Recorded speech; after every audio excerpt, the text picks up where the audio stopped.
Rahmat masuk ya? Ya, ini Kak Rahmat udah masuk. Bismillahirrahmanirrahim. Assalamualaikum warahmatullahi wabarakatuh. Waalaikumsalam. Waalaikumsalam warahmatullahi wabarakatuh. Selamat siang kakak-kakak semuanya. Selamat siang. Selamat siang, Kak. Siang penuh semangatnya. Alhamdulillah, puji syukur hari ini kita masih diberikan kesempatan oleh Allah Subhanahu wa taala untuk melaksanakan kegiatan seperti biasa dalam tatap maya. Kakak-kakak semua, sebelumnya saya mohon maaf lahir dan batin, masih dalam suasana lebaran, masih pada nyate atau sudah? Masih rendang ku sate. Ya. Mudah-mudahan kenapa Kak Aziz? Kantun bubuk-bubuk nah, Bu. Waduh. Langsung dihabiskan. Ya, mudah-mudahan ya Kak Aziz. Mudah-mudahan kita telah melewati momen Idul Adha kemarin, memberikan keberkahan kepada kita untuk senantiasa bersyukur atas nikmat yang telah diberikan oleh Allah Subhanahu wa taala, begitu ya. Amin. Ya. Kakak-kakak semua, hari ini kita seperti biasa akan melaksanakan pembelajaran, namun sebelumnya saya meminta kepada Kak Rahmat untuk bisa memimpin doa pada kesempatan siang hari ini. Silakan Kak Rahmat. Siap, Ibu. Terima kasih atas waktunya, Ibu Nofis. Untuk teman-teman dan semuanya, semoga di kegiatan hari ini pada Kamis 20 Juni 2024 kegiatan kita berjalan dengan lancar, berjalan dengan baik, dan setiap ilmu yang kita dapatkan menjadi berkah untuk kita semua. Marilah kita tundukkan dulu kepala sejenak untuk berdoa menurut kepercayaan masing-masing. Berdoa mulai.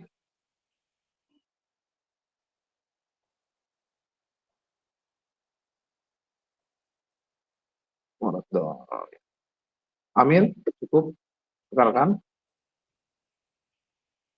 Mangga Ibu fasilitator, waktu dan tempat saya kembalikan. Ya, terima kasih Kak Rahmat. Mudah-mudahan melalui doa yang disampaikan oleh Kak Rahmat itu memberikan keberkahan pada kegiatan pembelajaran hari ini.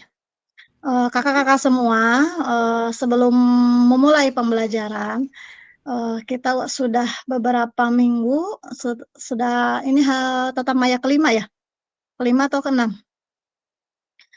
Saya ingin bertanya kepada kakak-kakak, hal penting apa yang paling bermakna dalam kehidupan kakak-kakak semua? Kira-kira hal apa sih yang menurut kakak bermakna di kehidupan ini buat kakak-kakak semua? Silakan raise hand untuk yang bisa menjawab, yang bisa menyampaikan, mungkin. Kak Aziz, silakan Kak Aziz. Ya Kak, terima kasih. Dalam hal ini kehidupan yang setelah PKG PJOK, apa kehidupan kita dari awal sampai saat ini? Dari awal sampai saat ini. Terima bebas Kak, belum masuk ke pembelajaran nih. Siap. Ini mah pengalaman hidup mungkin ya. Ya betul. Lebih ke pengalaman hidup gitu. Oke, siap Bu. Mungkin ini menceritakan pengalaman hidup saya yang paling berharga.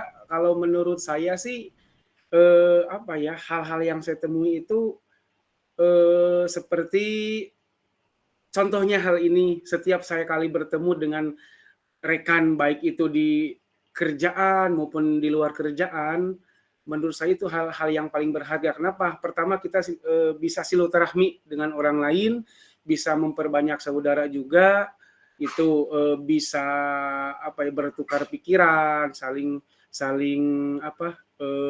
memberikan ide-ide yang lebih bagus gitu kan.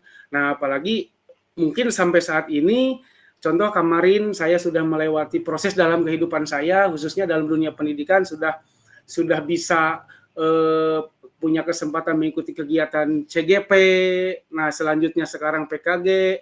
Itu yang mungkin membuat pengalaman saya lebih banyak lagi, sekarang bisa dipertemukan dengan kakak-kakak yang sangat luar biasa, khususnya Kak Pasil yang sudah memfasilitasi semua program PKG ini. Bagi saya sangat luar biasa, membuat saya menambah sedikit keilmuan saya, khususnya nanti dalam dunia pendidikan. Apapun yang saya dapat dari kegiatan PKG ini akan saya terapkan di kehidupan saya nanti di pendidikan. Begitu Kak, terima kasih, pengalaman saya pribadi itu. Luar biasa, tepuk tangan buat Kak Ajis. Mungkin ada yang mau berbagi lagi? Ada yang mau berbagi? Apa cukup?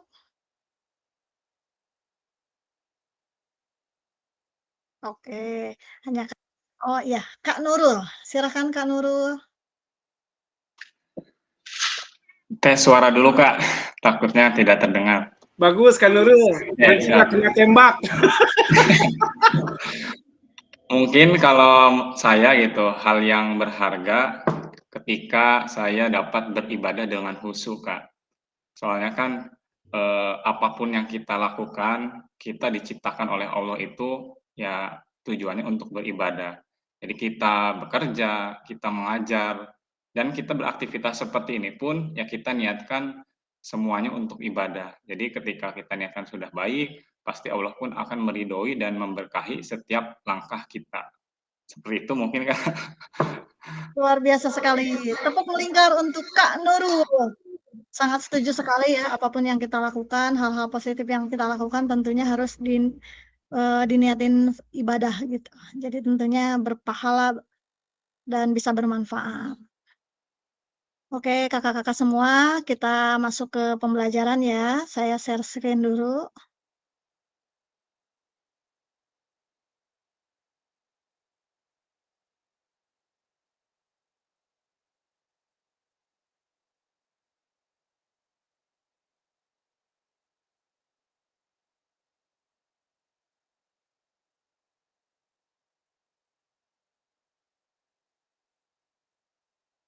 Sudah terlihat, Kak?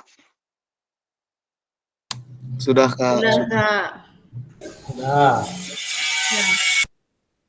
Kakak-kakak semua, hari ini kita masuk pada pembelajaran 1.5 mengenai pengembangan kurikulum PJOK. Mungkin hal-hal yang berkaitan dengan kurikulum sudah tidak asing lagi untuk kita semua ya sebagai guru gitu. Namun di sini kita akan mulai mengupgrade kembali pengetahuan kita tentang kurikulum, menambah wawasan lagi tentang kurikulum, apalagi mengenai tentang kurikulum merdeka. Nah, kakak-kakak semua, sebelum pembelajaran saya akan memberikan gambaran tentang kesepakatan yang telah kita sepakati bersama. Yang pertama adalah menyalakan kamera, kemudian mematikan mikrofon, hadir seutuhnya, mengikuti waktu bersama, maksimalkan fitur chat, kemudian klik raise hand sebelum bertanya, dan gangguan teknis adalah hal yang wajar. Oke, ke slide selanjutnya. Tujuan dari sesi kali ini adalah yang pertama adalah peserta dapat memahami 3 karakteristik utama kurikulum merdeka, serta keterkaitannya dengan prinsip pemikiran Ki Hajar Dewantara. Yang kedua adalah peserta mampu memahami pengembangan kurikulum PJOK.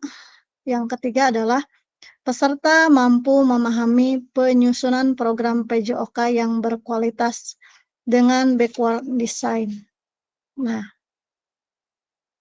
agenda kita sesi ini adalah yang pertama adalah mengenai backward design. Mungkin kakak-kakak sudah membaca berselancar di dunia maya atau LMS-nya. Ini adalah yang akan kita bahas. Yang kedua adalah pengembangan kurikulum PJOK, dan yang ketiga adalah pemikiran KHD dan kurikulum merdeka. Nah, kita masuk ke sesi aktivitas 1, backward design dalam pembelajaran dalam pengembangan kurikulum PJOK. Nah, di sini kakak-kakak, menurut kakak-kakak semua, dari skala 1 sampai 10, kira-kira nih, seberapa dalam pemahaman kakak-kakak tentang kurikulum PJOK? Silahkan, Kakak-kakak semua boleh raise hand atau boleh di chat di kolom chatnya. Kira-kira nih skala dari 1 sampai 10, seberapa dalam pemahaman kakak-kakak semua tentang kurikulum PJOK?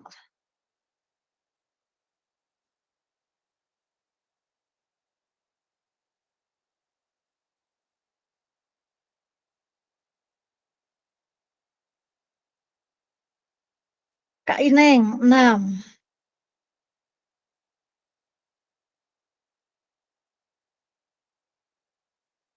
Kak Yaser, 5. Ayo, ada yang lebih naik lagi? 5. 5.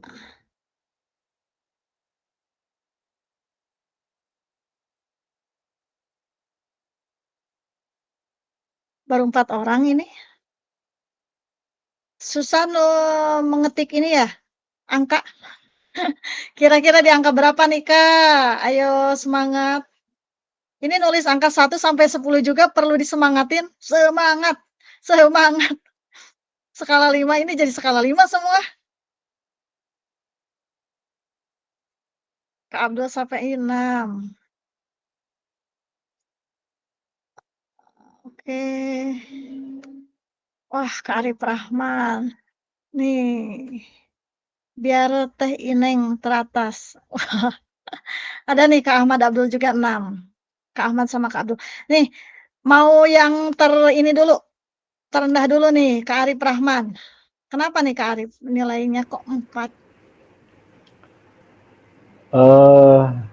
Baik, karena memang di SMP 8 itu tentunya baru 1 tahun ini, baru melaksanakan kurikulum Merdeka, dan memang perlu digali lebih banyak lagi tentang pengembangan diri, baik pribadi maupun satuan pendidikan juga, dan memang masih meraba-raba lah terkait dengan hal itu. Apakah ini cocok enggak? Apakah ini tepat enggak untuk menerapkan kurikulum di satuan pendidikan di SMP 8. Kalaupun misalkan misalkan cocok, dilanjut mungkin ke tahun berikutnya. Dan dalam pembelajarannya pun ya. Bagaimana Kak? Ya, boleh lanjut. Dalam pembelajarannya pun memang terlihat masih tahap transisi lah. Ada yang K13-nya, ada yang kurikulum merdekanya gitu, sehingga masih perlu dibenahi lah terkait dengan kurikulum. Nilai 4 itu Kak Arif itu teh untuk kurikulum merdeka begitu? Oh, bukan, terkait dengan untuk kurikulum Bukan, merdeka maksudnya tentunya pemahaman Kak Arif tentang kurikulum merdeka atau tentang ya, kurikulum? tentunya bagi saya sendiri, saya menyadari saya perlu mengembangkan lagi. Tentunya pas tadi saya menulis 4, ya memang karena memang kemampuan saya masih meraba-raba lah terkait dengan kurikulum merdeka. Karena belum lama mungkin ya kalau Iya. ini kalau misalkan skala 1 dari 10 itu tidak menggambarkan harus kurikulum merdeka, kurikulum terus. Pokoknya sejauh mana pemahaman Kakak mengenai kurikulum. Ini kan sebelumnya kurikulum dari 13, kemudian kurikulum KTSP. Jadi skalanya 1 sampai 10 berapa? Nih sekarang ada yang lebih tinggi nih, paling tinggi Kak Ineng. Kak Ineng jangan turun lagi. Suka terkontaminasi sama yang ini. Ayo Kak Ineng, gimana? Semangat Kak Ineng. Baik Kak. Semangat bismillah. Tadi saya pasang harga 6 juga pasang. Saya menulis angka 6. Pertama kalau buat saya itu adalah reward buat diri saya sendiri karena saya merasa mulai memahami tentang rohnya kurikulum. Kalau awal-awal sebagai guru itu hanya mengulang pengalaman yang sama di tahun-tahun berikutnya, tapi lalu kemudian ada penolongnya PMM. Kita guru secara masif harus segera menyelesaikan dan memahami kurikulum merdeka, entah itu nanti diaplikasikan di sekolah atau tidak, tapi intinya kita sebagai pengajar kemudian harus memahami itu.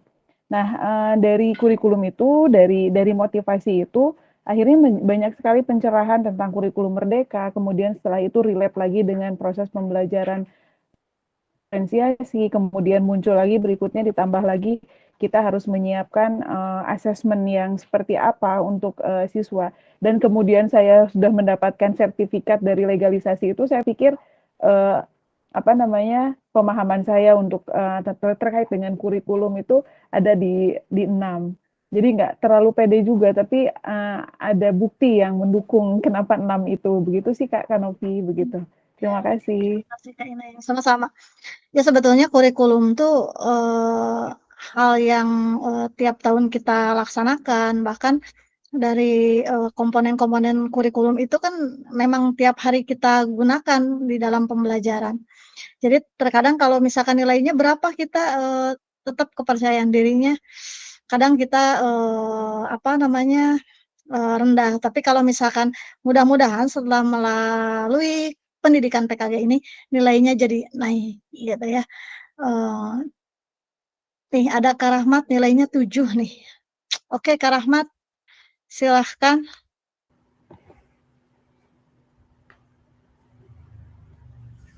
Kak Rahmat? Masih di mute Kak. Oh iya, siap dari akhir.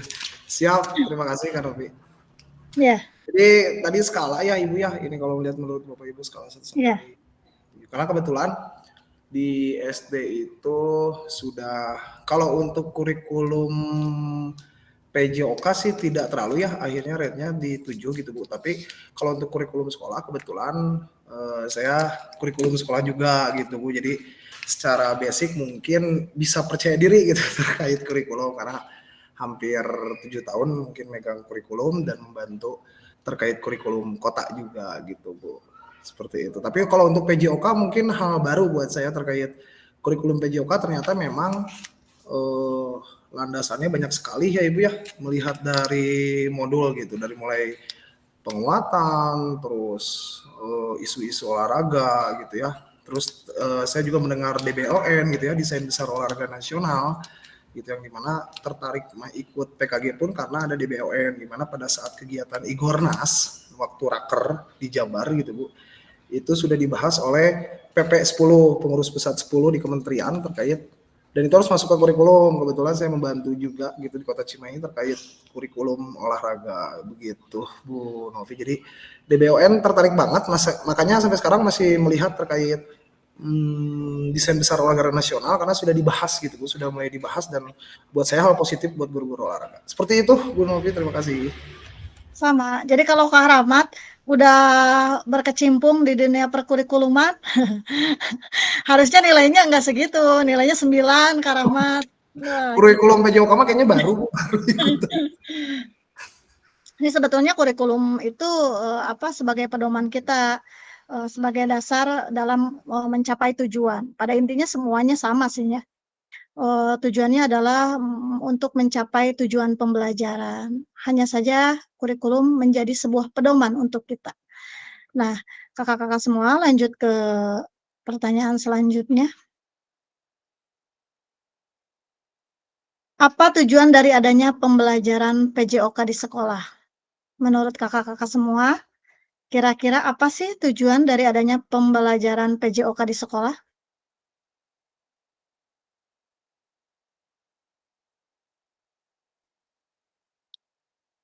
Silahkan, Kak Monika.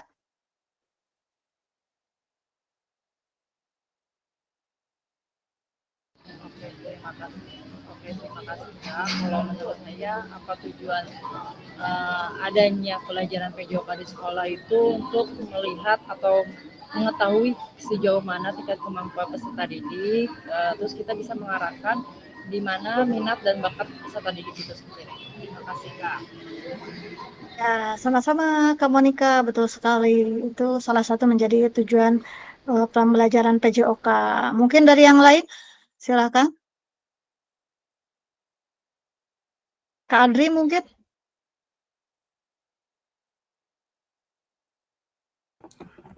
Ya, izin menambahkan. Menurut saya, tujuan dari pembelajaran PJOK di sekolah itu ya, yang pertama jelas itu untuk kebugaran juga. Kebugaran, pemahaman, memberikan pengetahuan juga kepada peserta didik supaya tahu bahwa pelajaran PJOK itu sangat penting selain untuk pengetahuan secara pribadi maupun untuk kebutuhan kesehatannya sendiri. Terima kasih, Kak. Sama-sama. Kak Dede ya? Silakan Kak Dede.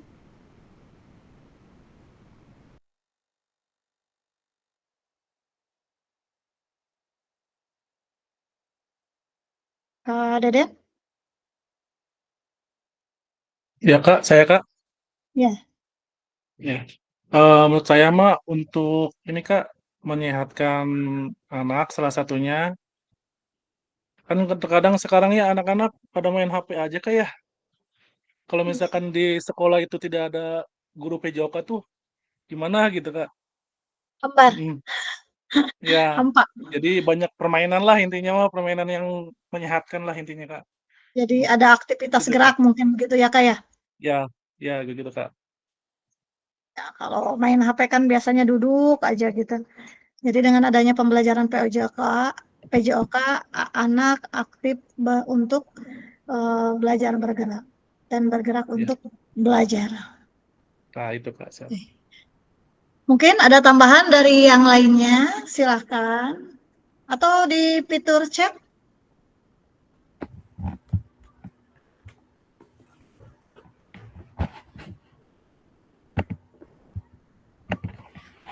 Tidak ada. Kapatin? Mungkin ada tambahan dari Kapatin? Nambahkan sedikit, Ibu. Oke. Kak Rahmat, silakan. Terima kasih. Kalau pembelajaran PJOK sepertinya kalau diruntut dari atasnya memang secara perundang-undangan memang diharuskan gitu ya Bu ya. PJOK adalah bagian mutlak dari bagian daripada mencerdaskan kehidupan bangsa gitu ya. Bagian daripada hal itu, konstitusi menyatakan seperti itu. Jadi buat saya olahraga adalah kenapa harus? Karena kayaknya bangsa kita hanya mampu untuk sekarang bersaing menuju emas itu dari olahraga dulu gitu Bu. Karena kalau untuk bersaing secara kognitif ya saya di sekolah saya sepertinya seminggu sekali itu yang maju ya jelas anak olahraga gitu Bu. Prestasi yang dibawa gitu. Mungkin sebagian besar di sekolah yang lain juga sama. Yang selalu dipanggil terkait prestasi sampai saat ini masih olahraga gitu. Bidang-bidang olahraga atau bidang-bidang khusus. Jadi buat saya apa tujuan dari adanya pembelajaran PJOK di sekolah jelas untuk meningkatkan eksistensi sekolah tersebut karena berbagai macam event dan berbagai macam wadah untuk menyalurkan bakatnya di olahraga itu. Kalau untuk matematika mungkin pembelajaran yang lain wadahnya masih OSN gitu Bu, terbatas di antara kegiatan dinas. Olahraga sudah mencakup di masyarakat, sudah mencakup di berbagai lini kehidupan masyarakat kita dan olahraga bagian salah satu yang menyatukan kita semua. Gitu, bukan hanya Vina 18 detik. Terima kasih Bu. Assalamualaikum warahmatullahi wabarakatuh. Jadi PJOK itu menyeluruh ke segala arah begitu ya Kak Rahmat ya. Kemudian dari Kak Ahmad Abdul Safei, silakan. Baik, Assalamualaikum warahmatullahi wabarakatuh. Waalaikumsalam warahmatullahi wabarakatuh. Hampir sama dengan teman-teman atau kakak-kakak yang lain. Intinya menurut saya pribadi salah satu tujuan dari pembelajaran PJOK di sekolah yang pertama yang perlu digarisbawahi adalah PJOK ini merupakan salah satu bagian integral dari pendidikan, artinya tidak bisa terpisahkan dari dunia pendidikan ya. Yang mana dalam hal ini PJOK itu mampu mengembangkan pendidikan karakter peserta didik itu sendiri. Melalui apa? Yaitu melalui karakter sosial emosional. Itu mungkin garis besar yang saya pahami terkait dengan tujuan PJOK di sekolah Kak. Terima kasih. Ya, sama-sama. Luar biasa sekali jawaban dari kakak-kakak yang telah disampaikan pada kesempatan ini. Mungkin PJOK itu apa ya? olahraga yang paling diminati oleh para peserta didik karena nilai kebersamaan, nilai aktivitas happy, have fun, keterlibatan siswa akan lebih besar dibandingkan mata pelajaran lain. Nah, tujuan pembelajaran PJOK menurut saya tentunya bisa mendorong atau mendukung semua anak dalam menempuh perjalanan, kemudian yang dipandu oleh kita secara pedagogis, secara keilmuan, kita sebagai seorang guru, kemudian disusun untuk membantu menemukan nikmat dan manfaat pelatihan dari olahraga, kemudian kebugaran, kemudian bermain secara aktif. Nah, di sini kita akan masuk ke dalam capaian pembelajaran PJOK di kurikulum Merdeka. Nah, ini nih ternyata capaian pembelajaran PJOK. Pendidikan jasmani, kesehatan, dan olahraga bertujuan sebagai pembelajaran bagi peserta didik. Nih, yang pertama adalah dari jawaban kakak-kakak semua sangat bagus sekali. Tentunya merupakan bagian dari tujuan pembelajaran PJOK sekali. Tapi mungkin perlu kakak-kakak pahami dalam pendidikan PJOK ini atau pendidikan PKG ini. Inilah tujuan PJOK yang nantinya bisa kakak-kakak sebarkan ke teman-teman PJOK lainnya nanti di saat diseminasi. Bahwa yang tujuan PJOK yang pertama adalah mengembangkan, kemudian menerapkan, dan mengevaluasi keterampilan, konsep, strategi gerak yang akan menjadi disposisi untuk berpartisipasi dalam berbagai aktivitas jasmani dengan penuh kepercayaan diri, kompetensi, dan kreativitas. Itu yang pertama. Kemudian yang kedua adalah membantu dan memberi dukungan mereka dalam memilih gaya hidup sehat dan aktif secara jasmani. Yang ketiga adalah membangun dan menerapkan keterampilan sosial dan emosional, tadi seperti yang disampaikan oleh Kak Ahmad Abdul Safei, begitu, melalui koneksi pembelajaran yang menekankan nilai-nilai fair play, kerja tim, dan inklusivitas. Kemudian yang keempat adalah menanamkan apresiasi dan mengembangkan sikap positif untuk aktif secara jasmani sepanjang hayat sebagai upaya peningkatan keseluruhan kualitas hidup. Ini adalah tujuan dari pembelajaran PJOK di kurikulum Merdeka. Tentunya kita sebagai guru yang memiliki keilmuan pedagogik tentu bisa mendorong dan mengarahkan berdasarkan keilmuan yang kita miliki, begitu ya. Jadi tujuan-tujuan ini tentunya harus bisa tercapai melalui dorongan atau dukungan kita sebagai seorang guru yang memiliki kemampuan dalam mengarahkan peserta didik melalui ilmu pedagogi kita. Begitu ya kakak-kakak semua. Oke. Kita terlepas dari kurikulum apapun, apakah selama ini kakak-kakak sudah memahami dengan baik tujuan mata pelajaran dan menjadikannya sebagai acuan? Ya, tentunya kan kalau di dalam pembelajaran itu ada tujuan pembelajaran. Nah, di sini apakah tujuan pembelajaran itu sudah kakak-kakak pahami dan menjadi acuan dalam kegiatan pembelajaran yang kakak lakukan? Terlepas dari kurikulum apapun ya, Kak ya?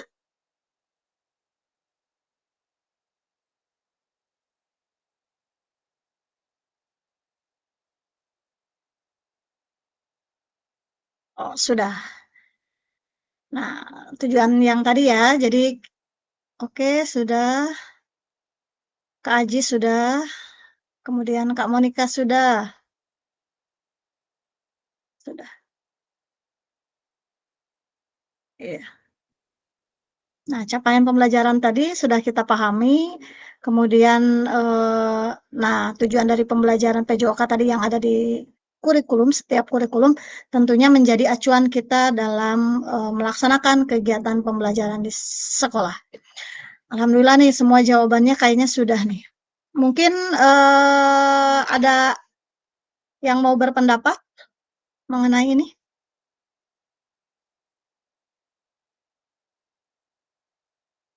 Silahkan.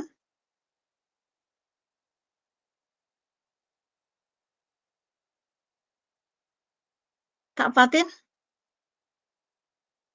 Silahkan Kak Fatin. Bagaimana Kak? Kurang fokus, baru sampai. Ya, Kak Fatin kan jawabannya sudah ya? Terlepas dari kurikulum apapun, sejauh mana mungkin kalau misalkan Kak Fatin sudah memahami tujuan mata pelajaran dan menjadikan sebagai acuan, kira-kira nih sejauh mana nih, apa sih implementasi yang dilakukan Kak Fatin saat pembelajaran PJOK? Ketika tujuan pembelajaran sudah dipahami ya? Ya, baik, terima kasih Kak. Untuk saya pribadi mengenai tujuan dari mata pelajaran PJOK itu, alhamdulillah saya sudah sedikit memahami. Gitu. Tapi mungkin yang saya garis besar ini tadi seperti yang Kak Rahmat sampaikan mengenai tujuan dari PJOK itu dampaknya, apalagi dampak positifnya itu sudah sudah mengerucut mulai dari menggali potensi siswa, kebugaran jasmani, dari tujuan-tujuan tersebut itu saya sudah memahami sedikit demi sedikit. Terima kasih Kak. Ya, sama-sama. Oke, dari Kak Nurul. Silakan Kak Nurul. Ya, mungkin sedikit menambahkan Kak. Untuk tujuan pembelajaran kan kita itu pada saat perencanaan kita membuat tujuan pembelajaran yang akan kita capai hari ini, yang nantinya itu akan menggambarkan aktivitas pembelajaran pada saat itu. Jadi harus kita pahami tujuan pembelajaran minimalnya pada saat hari itu kita akan mengajar, kita merencanakan tujuan apa yang akan dicapai siswa, yang nantinya harus tergambar pada saat siswa beraktivitas pembelajaran PJOK. Seperti itu mungkin, Kak. Betul sekali, Kak Nurul. Kalau misalkan kita membuat sebuah tujuan pembelajaran di dalam RPP maupun modul ajar, tentunya kita harus memahami begitu ya.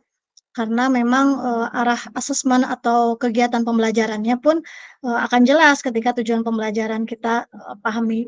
Nah, kalau misalkan nih kurikulum, kan tadi ada capaian pembelajaran PJOK pada mata pelajaran PJOK.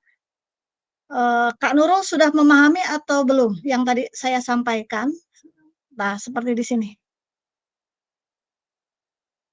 Ini adalah tujuan pembelajaran PJOK pada kurikulum Merdeka. Ketika Kakak sudah memahami pembelajaran PJOK, nah, di kurikulum apapun, apakah tujuan pembelajaran itu bisa menjadi acuan bagi diri Kakak, sudah apa belum? Atau memahami atau belum? Arahnya kemana pembelajaran yang dilakukan? Kira-kira sudah atau belum, Kak Nurul? Kak Nurul ini ya? Enggak ini ya? Nih, mohon kakak-kakak semua jelas ya yang saya sampaikan bahwa di sini sekarang tujuannya adalah tujuan capaian pembelajaran di ya begitu. Oh ya, Kak Ineng udah menjadi acuan nih. Mohon Kak Ineng silahkan untuk bisa menyampaikan pendapatnya. Iya, baik. Terima kasih, Kak. Jadi kalau dari yang tadi disampaikan 4 poin tadi ya, 4 poin di tujuan pembelajaran di awal, saya rasa saya sudah memahami. Mengapa demikian? Karena ini yang saya bahas di kurikulum Merdeka. Di kurikulum Merdeka kita guru-guru, entah itu guru olahraga atau lebih ini sih kalau menurut saya harus lebih memahami guru PJOK karena di situ ada fase setiap anak. Jadi kalau misalkan guru PJOK tidak memahami fase belajarnya anak, apalagi ini adalah aktivitas yang melibatkan fisik dan tumbuh kembangnya anak, justru di situ akan fatal. Nah, kalau saya sudah memahami dan kemudian setelah itu sudah menjadi acuan. Jadi ketika saya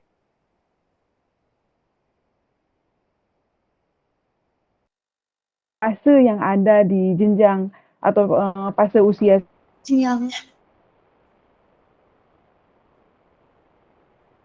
saya, apa sih namanya, kok saya, peserta didik saya, kemudian berikutnya adalah tujuan pembelajaran yang fase yang sama, tapi ada 3 kelas.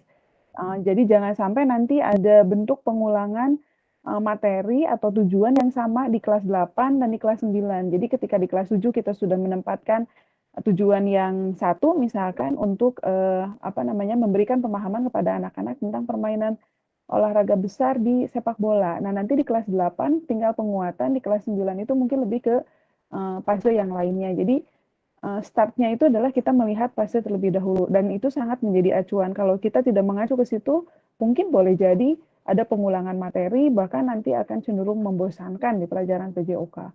Begitu sih Kak, jadi sangat membantu kalau kita ada panduan di di setiap tujuan, di setiap fase, atau di setiap praktek yang mau kita berikan kepada anak-anak. Begitu Kak Novi. Ya, betul Terima sekali. kasih. Kalau di kurikulum Merdeka itu kan sekarang di fase ya. Jadi kalau misalkan capaian pembelajaran itu jadi per fase. Jadi ketika capaian pembelajaran yang dilaksanakan itu apa nih yang akan didapatkan di akhir tujuan fase pembelajaran. Terima kasih Kak Ineng. Baik Kak, sama-sama. Nih, sekarang dalam konteks kurikulum Merdeka, apakah tujuan-tujuan ini bisa dicapai?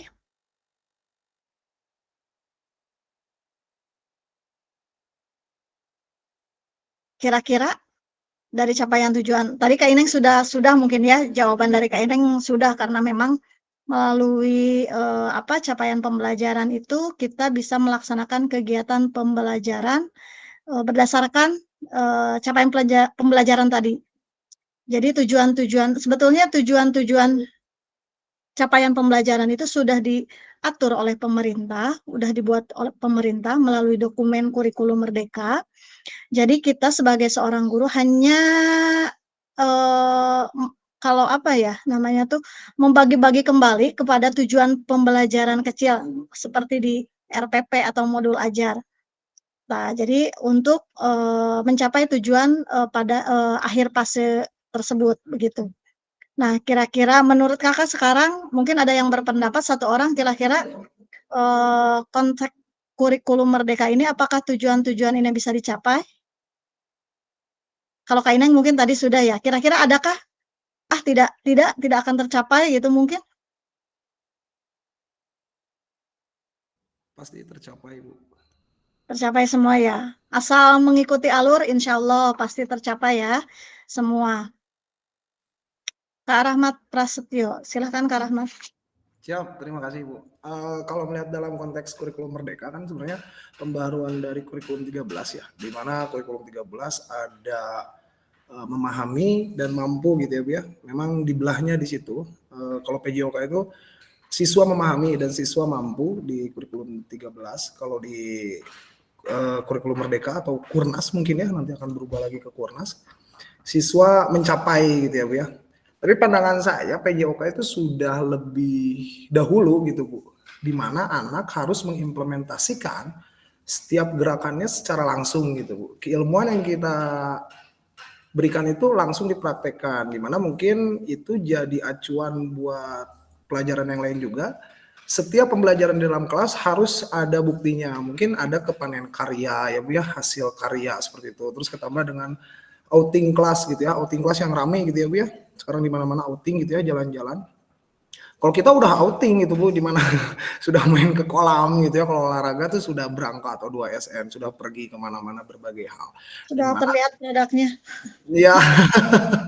Dan memang buat saya olahraga sudah lebih dulu terkait dalam konteks kurikulum Merdeka ini, kita sudah melakukan hal itu. Dan kalau ditanya apakah tujuan ini bisa tercapai, sangat bisa tercapai, karena di olahraga ini tidak mungkin bisa mencontek ya Bu ya, kalau saya pikir gitu ya, di dalam kemampuan gitu, karena gerakan hanya bisa dilatih gitu, tidak mungkin bisa dihafal saja, tidak cukup gitu, dia harus diimplementasikan langsung secara gerakan, di mana hal-hal tersebut buat saya sekarang kayak guru-guru di sekolah saya, ini curhat sedikit ya Bu ya, boleh ya? Boleh, silakan. Dalam hal ini kayak di sekolah-sekolah saya itu, enak ya ternyata gitu ya, ada kegiatan di luar, ilmu yang kita pelajari di dalam kelas tuh bisa langsung diterapkan. Ya betul kata saya, kalau di olahraga seperti itu gitu. Anak sprint lari ya kita harus bener nunjukin cara lari saja, tidak mungkin cukup dengan nontonin video saja gitu Bu. Tidak cukup hanya mencontohkan saja, tapi anak harus merasakan apa yang memang dipelajari itu secara nyata dan secara langsung. Makanya disebutnya sekarang aksi nyata gitu. Disebutnya dengan panen karya, hasil dari semuanya harus berbentuk, ada bentuknya. Dan olahraga sudah lebih dulu tentang hal itu. Terima kasih Ibu. Sama. Jadi esensinya adalah PJOK selangkah lebih maju, begitu ya Kak ya? Iya, the best gitu. Nih, kalau misalkan pembelajaran yang lain pun sekarang melakukan hal seperti itu. Karena memang di dalam kurikulum Merdeka itu kan anak dilibatkan langsung untuk bisa bergerak aktif, melaksanakan kegiatan pembelajaran sesuai dengan konten yang dia mau, yang dia pilih begitu. Jadi ada voice, choice, dan ownership begitu. Nah, mungkin dalam memahami tujuan umum penting dalam memahami tujuan umum itu sebetulnya penting untuk kita sebagai acuan untuk memahami muara akhir pembelajaran. Apa sih untuk mencapai tujuan umum ini? Pemerintah sudah yang tadi saya katakan bahwa sudah menurunkan ke dalam CP dan mempersilahkan guru-guru untuk menurunkan lagi ke dalam TP. Tujuan pembelajaran tadi yang saya katakan. Jadi sebetulnya kita mengembangkan saja begitu, mengembangkan dari capaian pembelajaran yang telah pemerintah berikan. Jadi intinya kita harus mengetahui, memahami tujuan pembelajaran PJOK itu sendiri. Begitu ya kakak-kakak semua. Nah, di sini bagaimana memastikan agar pengajar yang kita lakukan benar-benar menyasar tujuan pembelajaran? Nih, kira-kira bagaimana cara memastikan agar pengajaran yang kita lakukan benar-benar menyasar tujuan pembelajaran? Karena memang seringkali pengajaran langsung fokus pada materi atau aktivitas apa yang harus dilakukan murid. Jadi kalau misalkan main bola, udah kasih main bola begitu. Udah kasih bola kasti. Cukup anak-anak mah bermain itu saja, itu udah olahraga. Nah, kita sebagai seorang guru tentunya apalagi memiliki keilmuan pedagogis tentunya harus ada jadi pembelajaran itu harus sistematis. Nah, bagaimana kira-kira menurut kakak memastikan agar pengajaran yang kita lakukan benar-benar menyasar tujuan pembelajaran? Silahkan, ada yang mau berpendapat? Kak Yaser, belum terdengar suaranya Kak Yaser. Ya, Ibu. Suasana lagi berisik. Oh ya. Masih bisa atau tidak bisa? Kalau tidak bisa, saya alihkan ke yang lain. Semalam anak-anak pengumuman, jadi sekarang pada datang. Oh gitu. Gak apa-apa. Mungkin yang lainnya bisa berpendapat. Kak Dadan?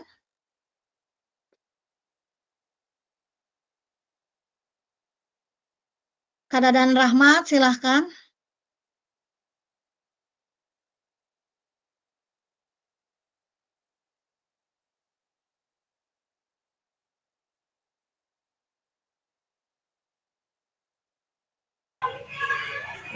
Ya, terima kasih waktunya Kak. Mungkin bagaimana memastikan agar pengajar yang kita lakukan benar-benar menyasar tujuan pembelajarannya.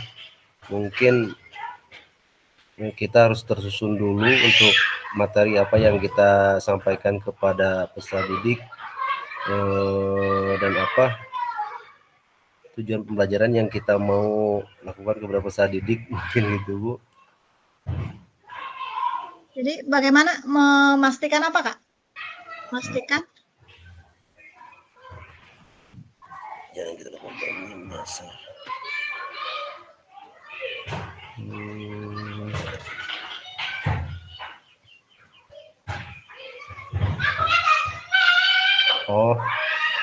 Mungkin dirancang terlebih dahulu Bu dalam untuk kebutuhan minat siswa.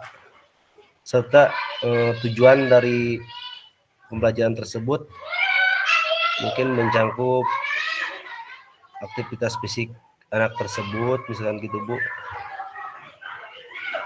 Melihat karakteristik begitu. Jadi menilai, ada penilaian awal begitu Kak. Ya mungkin gitu Bu. Harus tegas dong Kak, jangan mungkin. Begitu Kak? Atau bagaimana?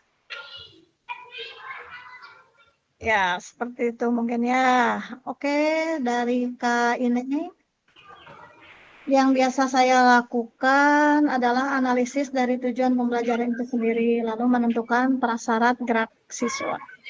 Kak Monica, memastikan tujuan pembelajaran yang jelas sehingga guru dapat fokus pada capaian tujuan pembelajaran. Kemudian tadi ada dari Kak Yaser, memastikan sintak dalam pembelajaran muncul sesuai dengan tujuan pembelajarannya. Oke. Mungkin yang lain?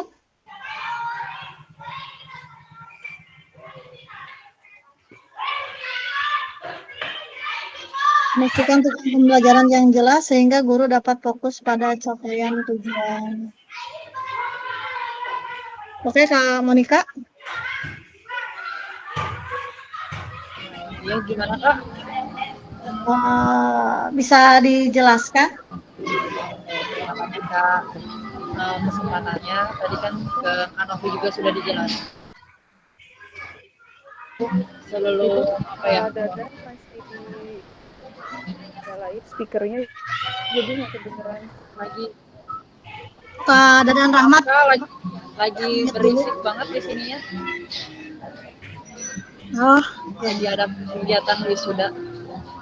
Ya, terima kasih Kak. Tadi kan Kak Novi sudah sampaikan bahwa tujuan itu ada 4 tujuan pembelajaran itu, di mana kita harus sebagai guru itu harus bisa mengetahui tujuan pembelajaran. Dan tadi juga sudah disampaikan juga oleh kakak-kakak yang lain bahwa sebelum pembelajaran kita lakukan itu untuk harus membuat rencana apa yang kita lakukan setiap harinya. Gitu. Jadi kenapa di sini saya mengatakan tujuan pembelajaran yang jelas, di mana kita sebagai guru itu harus mengetahui tujuan pembelajaran, aktivitas apa yang kita lakukan sehingga guru itu fokus sama tujuan. Terima kasih Kak.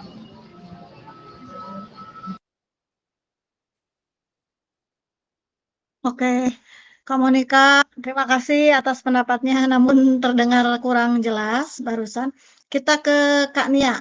Kak Nia, nih, agak menarik nih dari jawaban Kak Nia. Mencapai tujuan belajar dilakukan melalui strategi pembelajaran yang dirancang untuk memberi pengalaman belajar yang berkualitas. Bagaimana itu Kak Nia? Mohon. Ya Kak, terima kasih. Menurut saya ini benar-benar harus dipastikan ya bagaimana tujuan pembelajaran ini bisa tercapai. Dan di sini menurut saya kita bisa melihat sasaran ini bisa tercapai itu dengan melihat melalui strategi pembelajaran yang dirancang untuk pengalaman belajar yang berkualitas. Itu bisa dengan melakukan berbagai macam strategi, di antaranya mungkin seperti yang saya pelajari dari modul 1.5 kemarin ya, ada beberapa strategi yang bisa kita lakukan untuk mencapai tujuan pembelajaran, di antaranya yaitu memberikan kesempatan kepada anak untuk menerapkan materi pada problem atau konteks nyata. Itu dengan melalui praktek dalam proses pembelajaran. Yang kedua, bisa melakukan interaksi atau partisipasi aktif dari peserta didik itu sendiri. Bisa juga dengan mengoptimalkan peserta di penggunaan sumber daya yang tersedia di lingkungan kita dalam belajar.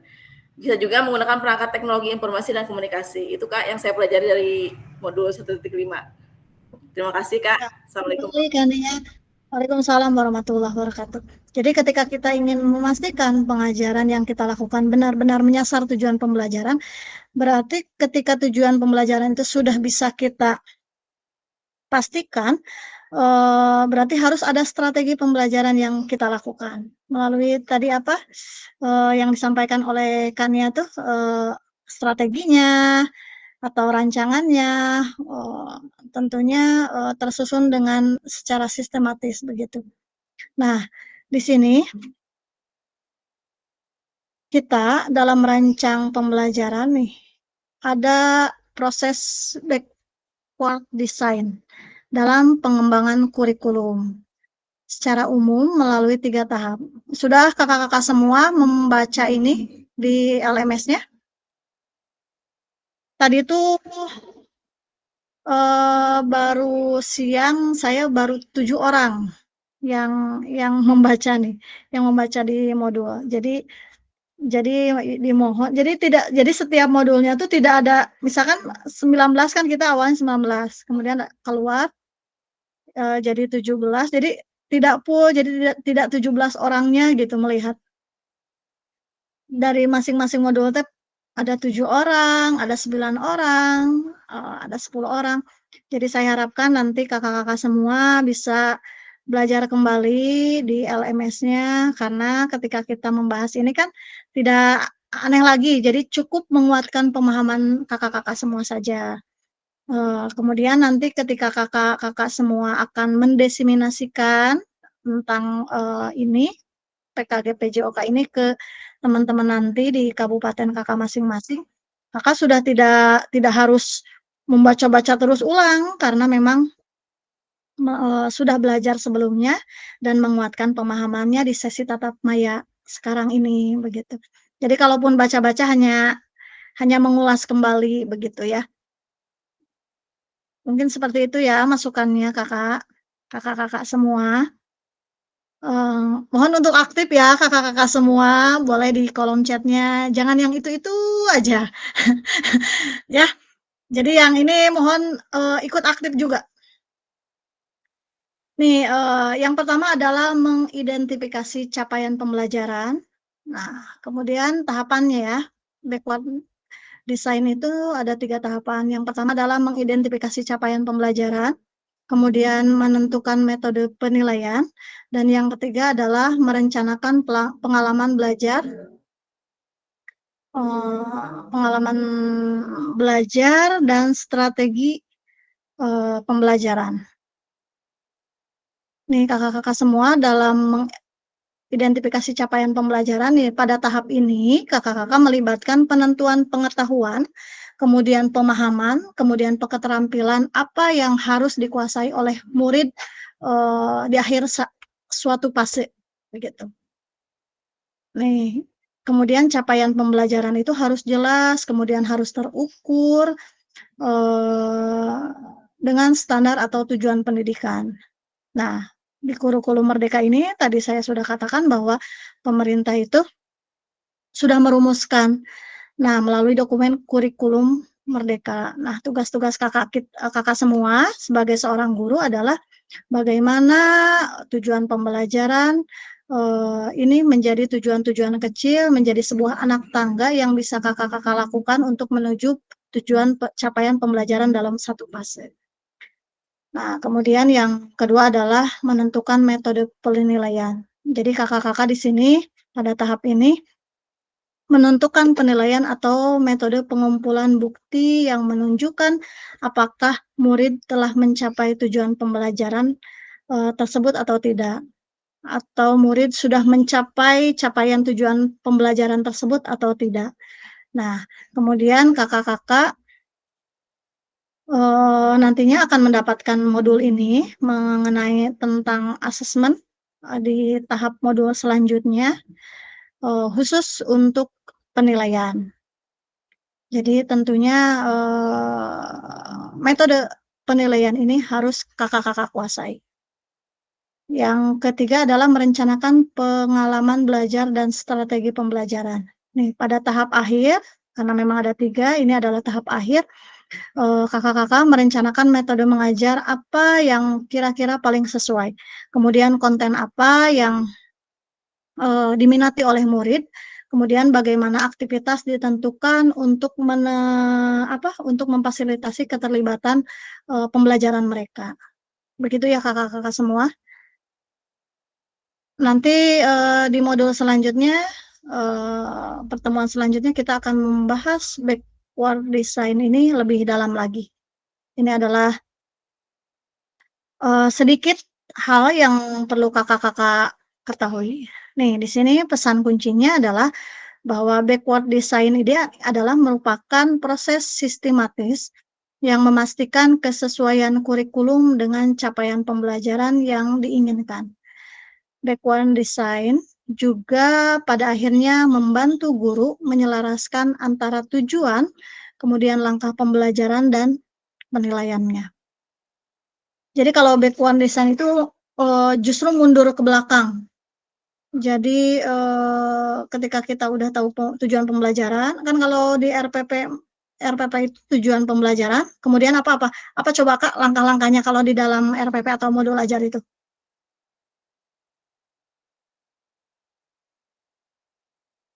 Di dalam RPP yang sering Kakak buat tiap hari, langkah-langkahnya tujuan pembelajaran. Kemudian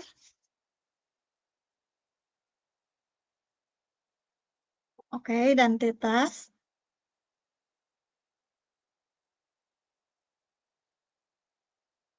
Indikator.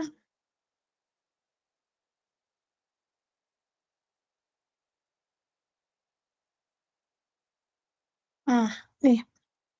Kalau yang 3 langkah itu kan kalau yang 3 langkah, yang 1 lembar itu, ada tujuan pembelajaran, kemudian kegiatan inti, dan yang terakhir adalah penilaian.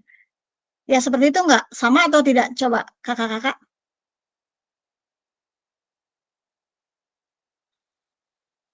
Oke, sama. Nih, nah kalau di backward design itu, kita ke tujuan pembelajaran, ke penilaian, nanti menentukan kegiatan yang akan dilakukan setelah kita tahu penilaian dari siswa. Kalau backward design itu seperti itu. Jadi di flashback ke belakang. Nah, nanti kita akan belajar lebih dalam lagi di aktivitas selanjutnya. Oke. Kita sebelumnya kakak-kakak semua dalam pembelajaran selalu menggunakan RPP kan? Modul ajar? Ya, tentu saja ini mah pekerjaan sehari-hari sudah menguasai lah pasti ya. Sip, terima kasih yang sudah mengisi kolom chatnya, aktif di kolom chatnya. Luar biasa. Nih, aktivitas 2 menyusun program PJOK. Nih, PJOK kan sering tentunya harus kita pahami juga. Saya akan memberikan sebuah pertanyaan kepada kakak-kakak semua. Nih, kira-kira nanti jawabannya ditulis di kolom chat. Pertanyaan pertama adalah, kurikulum merupakan seperangkat aktivitas yang menguasai keterampilan. Benar atau salah? Salah, Kak Ineng salah.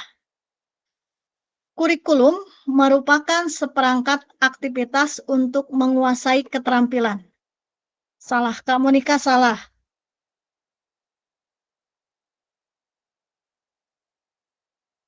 Salah, salah. Ini baru 4 orang. Ayo yang lainnya ada?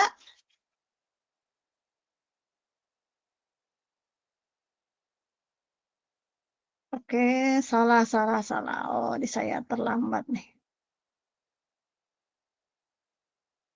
Pertanyaan kedua. Kak Arif salah. Oke, Kak Arif. Pertanyaan kedua. Buku teks peserta didik dapat dikatakan adalah suatu kurikulum. Benar atau salah? Buku teks peserta didik dapat dikatakan adalah suatu kurikulum. Salah, salah, salah. Oke.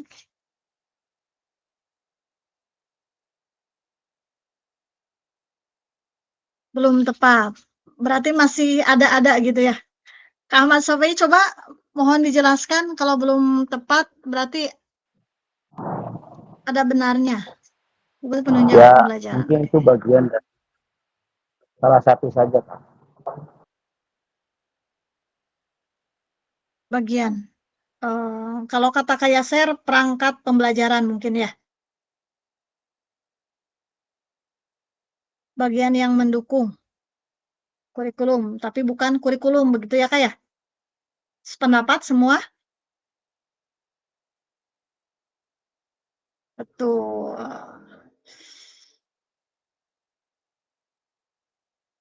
Oke, sepakat.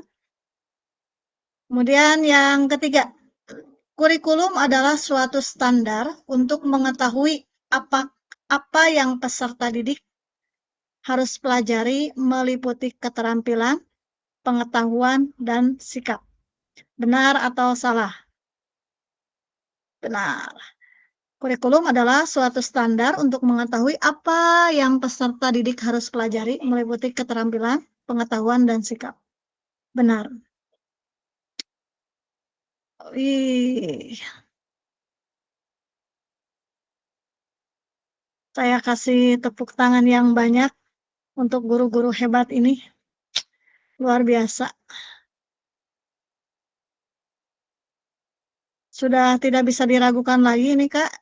Jawabannya sudah sangat tepat sekali.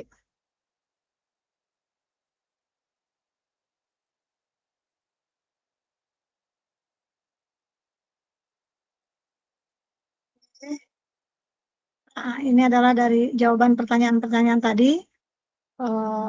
Salah jika kurikulum merupakan seperangkat aktivitas untuk menguasai keterampilan.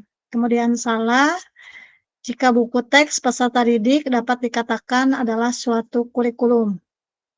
Dan yang ketiga adalah benar, kurikulum adalah suatu standar untuk mengetahui apa yang peserta didik harus pelajari meliputi keterampilan, pengetahuan, dan sikap. Alhamdulillah ya, di sini merupakan guru-guru hebat dari sekian pertanyaan. Semuanya betul. Mudah-mudahan dalam pembelajarannya pun sudah sesuai standar guru profesional ya. Ya. Nah, kakak-kakak di dalam komponen kurikulum ini terlihat jelas tidak? Jelas ya? Jelas. Jelas ya. Jelas, Kak.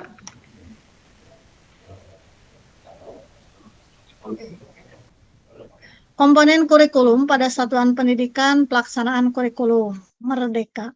Yang pertama adalah struktur kurikulum, kemudian yang kedua adalah capaian pembelajaran, yang ketiga adalah pembelajaran dan asesmen, kemudian yang keempat adalah penggunaan perangkat ajar, dan yang kelima adalah kurikulum satuan pendidikan. Nah, komponen kurikulum satuan pendidikan ini dikembangkan dan digunakan di satuan pendidikan yang terdiri dari karakteristik satuan pendidikan, visi, misi, dan tujuan satuan pendidikan, pengorganisasian pembelajaran, dan perencanaan pembelajaran.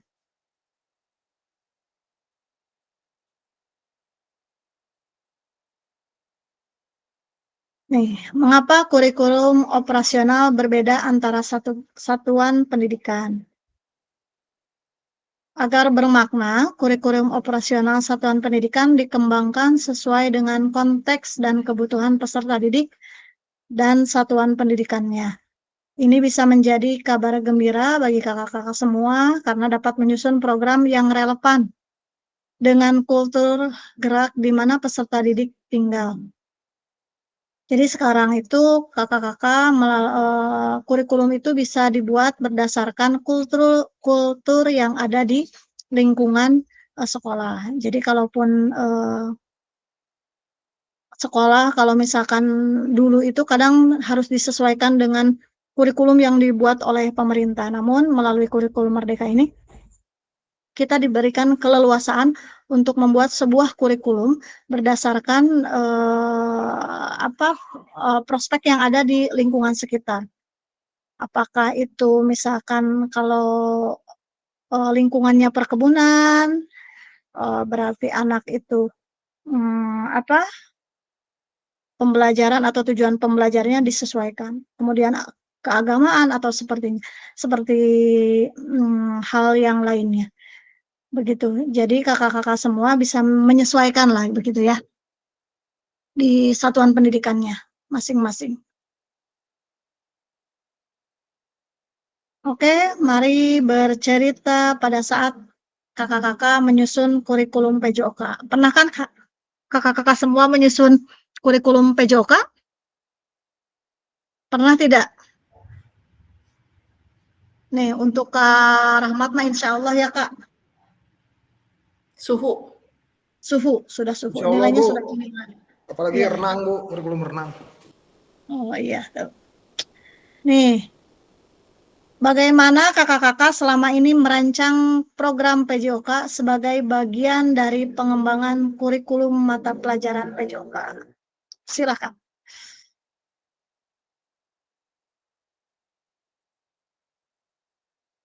Silakan kakak-kakak untuk bisa berpendapat.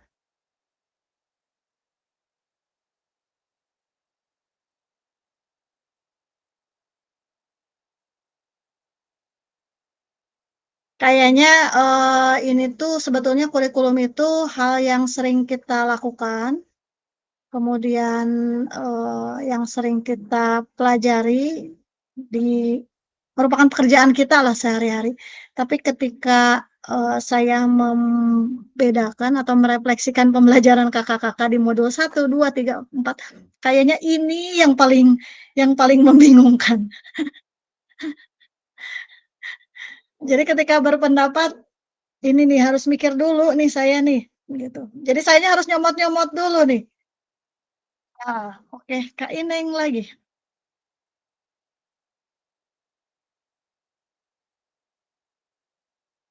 Bagaimana Kak Ineng selama ini merancang program PJOK sebagai bagian dari pengembangan kurikulum? Ini kan juga muncul di LMS ya Kak. Awalnya tuh saya bingung ini program PJOK itu maksudnya ke program yang olahraganya atau memang yang biasa kita lakukan adalah merancang proses pembelajaran PJOK gitu. Jadi, oh ternyata di bawahnya di mata pelajaran PJOK. Nah, kalau saya merancang program PJOK itu ada di 2 kegiatan, Kak. Yang pertama dilibatkan dalam intrakurikulernya sekolah, programnya itu. Kemudian berikutnya saya melibatkan di ekstrakurikulernya. Yang seperti tadi dibilang sama Kak Rahmat ya, bahwa olahraga itu tidak bisa kita hindari, sisi prestasinya selalu kita lebih unggul duluan.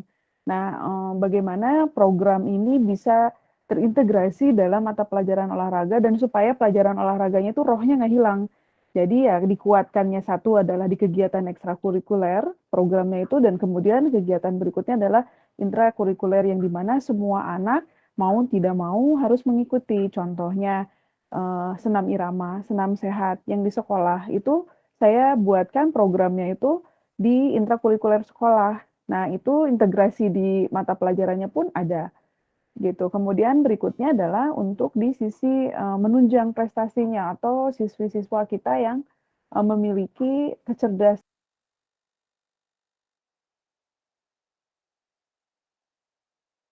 Ini terlempar ya?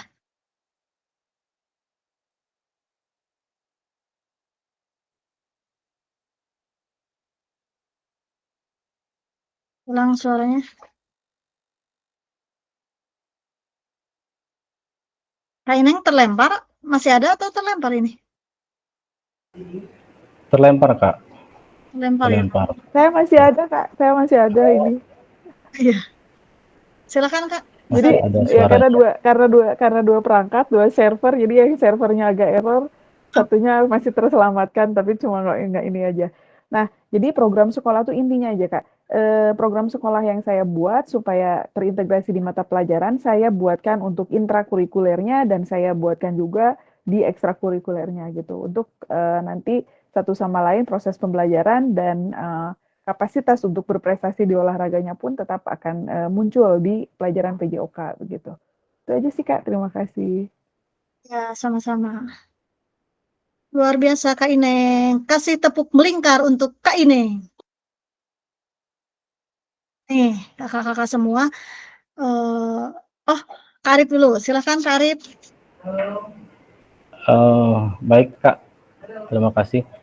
sedikit menambahkan juga terkait dengan bagaimana merancang program PJOK sebagai bagian dari pengembangan kurikulum. Contoh halnya misalkan di SMP yang saya duduki sekarang ini, utamanya memang dilihat dari lingkungan sekitarnya, dari kodrat alamnya, memang banyak sasana tinju dan juga perguruan-perguruan silat, sehingga pas pada saat ada seperti halnya tadi disampaikan sama Bu Aneng, adanya ekstrakurikuler, saya libatkan masukkan ke area sana, sehingga kodrat alam yang ada di sekitar sekolah itu tidak hilang gitu. Sehingga pas pada saat ada materi-materi tentang bela diri, lebih diutamakannya sesuai dengan alam di sekitar di SMP 8 ini. Contohnya misalkan ada silat, ada tinju, sehingga mereka tidak kehilangan hal seperti itu. Ada juga misalkan pengen mengembangkan tahun depan, contoh halnya di tenis lapangan, misalkan bola kecil, permainan net, kita rancang juga sama-sama. Kita libatkan dalam intrakurikuler dan juga ekstrakurikuler. Seperti itu mungkin. Ya, baik. Terima kasih Kak Arif. Luar biasa pengalaman-pengalaman dari kakak-kakak semua. Kemudian dari Kak Nia, saya merancang program pembelajaran PJOK disesuaikan dengan lingkungan sekolah. Kemudian Kak Adrian, dalam merancang program PJOK, yang pertama saya lakukan itu terkait minat dan bakat peserta didik. Tentunya harus disesuaikan dengan bakat dan minat peserta didik. Nah, ada yang mau berpendapat lagi?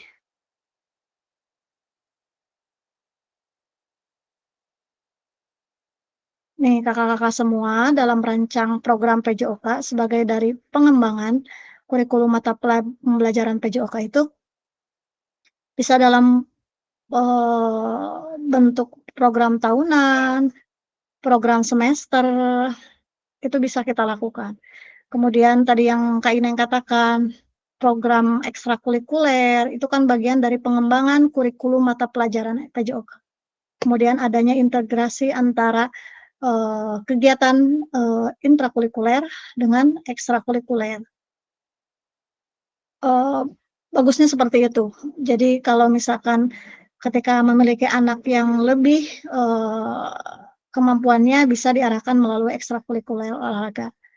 Itu program-program yang bisa kita laksanakan. Kemudian program-program seperti Promes, kemudian melakukan kita pengembangannya diaplikasikan dalam modul ajar, RPP, itu kan bagian dari pengembangan kurikulum. Nah, di dalam kurikulum itu kan ada visi, misi, kemudian asesmen yang dilakukan, kemudian program-program PJOK yang kita lakukan. Nah, kita sebagai guru PJOK harus mampu bagaimana membuat sebuah program yang disesuaikan dengan tujuan pembelajaran PJOK di kurikulum. Begitu ya kakak-kakak semua. Nah, jadi kita harus mampu mengembangkan tujuan pembelajaran PJOK di dalam kurikulum. Itu harus kadang kan kita cukup download gitu ya. Tapi setidaknya kita harus pahami dulu. Ketika kita sudah memahami, kita mencoba membuat program itu. Jadi ketika tujuan pembelajaran yang dilakukan secara nyata, kita kalau membuat sendiri itu, lamun dina bahasa Sunda namah teu rempang-rempeng gitu nya, dan sudah menguasai gitu, sudah menguasai, memahami. Nah, kemudian pertanyaan kedua, apa saja yang selama ini kakak-kakak anggap menjadi sesuatu yang bernilai untuk dipelajari murid di kelas PJOK? Silahkan. Saya mau Kak Nia.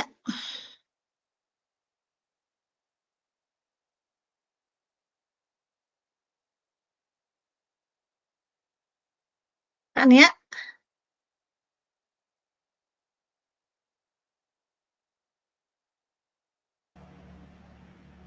Ya Kak. Ya.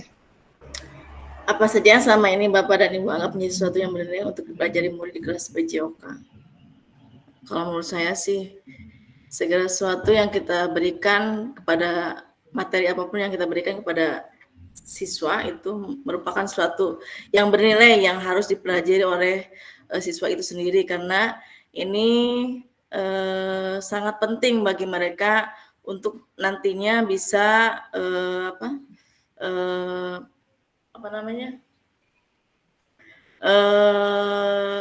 untuk kedepannya bisa melanjutkan lagi ke jenjang berikutnya, nanti tidak jadi sudah menguasai kan, maksudnya sudah bisa memahami, sudah menguasai materi yang sudah ada di fase sebelumnya. Mungkin itu. Oke, terima kasih Kania. Jadi siswa itu jadi harus memahami apa yang disampaikan ibu guru itu gitu ya. Tentunya harus bermakna untuk dirinya gitu. Oh, ternyata apa yang dipelajari oleh kita itu, apa yang disampaikan oleh Ibu Nia itu gitu. Iya ya, ini manfaatnya untuk kita. Mungkin seperti itu, begitu ya, Kak Nia? Ya, begitu Kak. Terima kasih. Oke, yang lain mungkin Kak belum ada suara Kak Iwan. Belum terdengar suara Kak Iwan. Siap. Ya, terima kasih waktunya. Menurut saya sesuatu yang bernilai dalam pembelajaran yaitu ketika saya mampu mengembangkan aspek jasmani, kognitif, sosial, dan emosional siswa. Karena dengan mengembangkan hal-hal tersebut, saya rasa tujuan dalam pembelajaran PJOK itu sudah tercapai gitu Kak. Mungkin Jadi segitu aja Kak. kalau misalkan kata Kak Iwan tadi apa?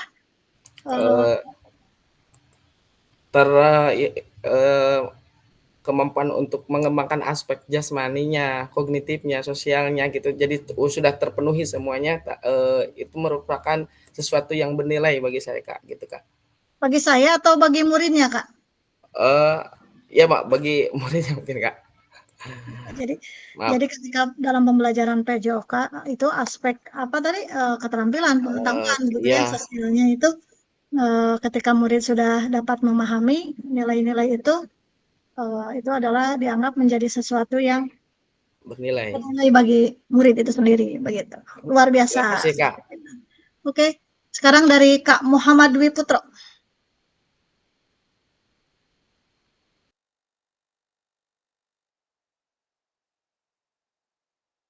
Kak Muhammad Dwi.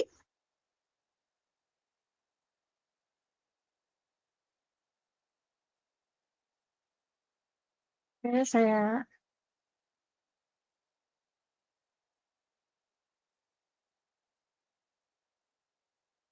Kak Muhammad Rizky Dwi Putro hadir? Masih hadir Kak?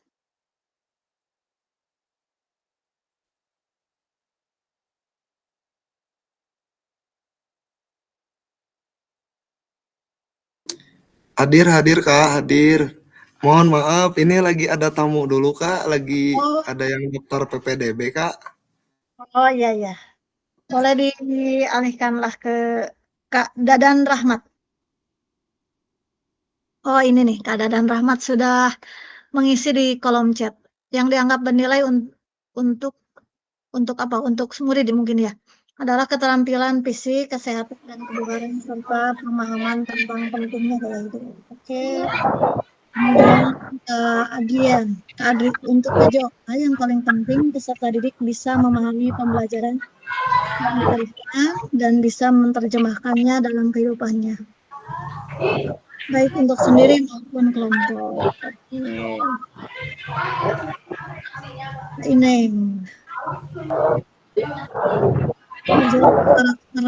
karakteristik jiwa sportivitas.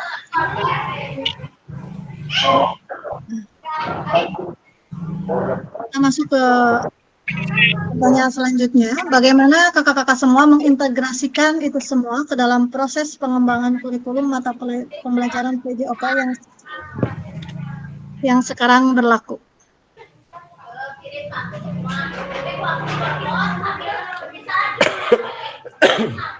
Kak Dadan, maaf di mute lagi.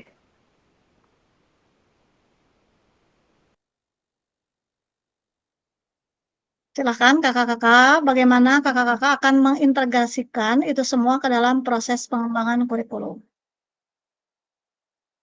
pada mata pelajaran PJOK. Jadi kakak tadi sudah memahami bagaimana cara mengembangkan tujuan pembelajaran PJOK, kemudian siswa memahami hal-hal apa yang sekiranya dianggap bernilai untuk bisa dipahami siswa, dan bagaimana semua itu bisa terintegrasi ke semua atau ke dalam proses pengembangan kurikulum mata pelajaran PJOK sekarang yang berlaku.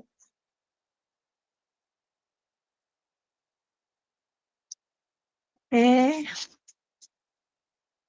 Menyusun dalam kegiatan intra dan ekstrakurikuler. Oke, sesuai dengan yang dijelaskan tadi Kak Ineng ya, Kak Ineng. Ini kayaknya tepat nih jawaban Kak Ineng tadi dengan pertanyaan ini. Mungkin dari yang lainnya?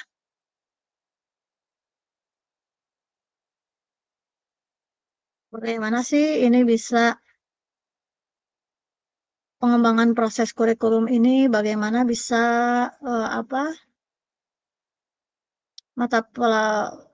dapat diintegrasikan begitu, yang tadi kakak pelajari. Oke, Kak Ineng.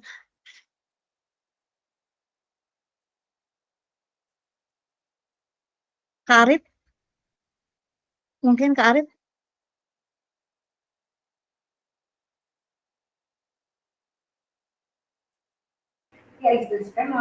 Yang nomor 3 Bu ya, Kak, yang ini bagaimana Bapak Ibu akan mengintegrasikan itu semua ke dalam proses pengembangan kurikulum mata pelajaran sekarang.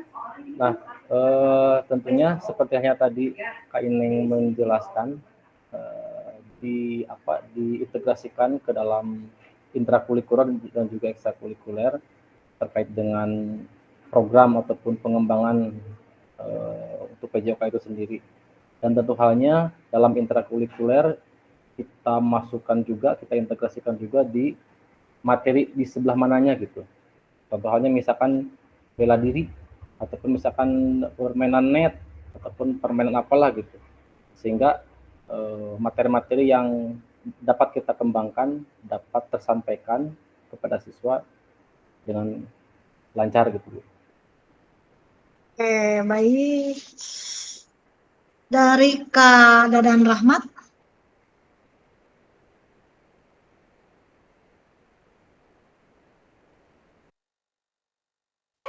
Makasih Kak waktunya. Mungkin untuk pengembangan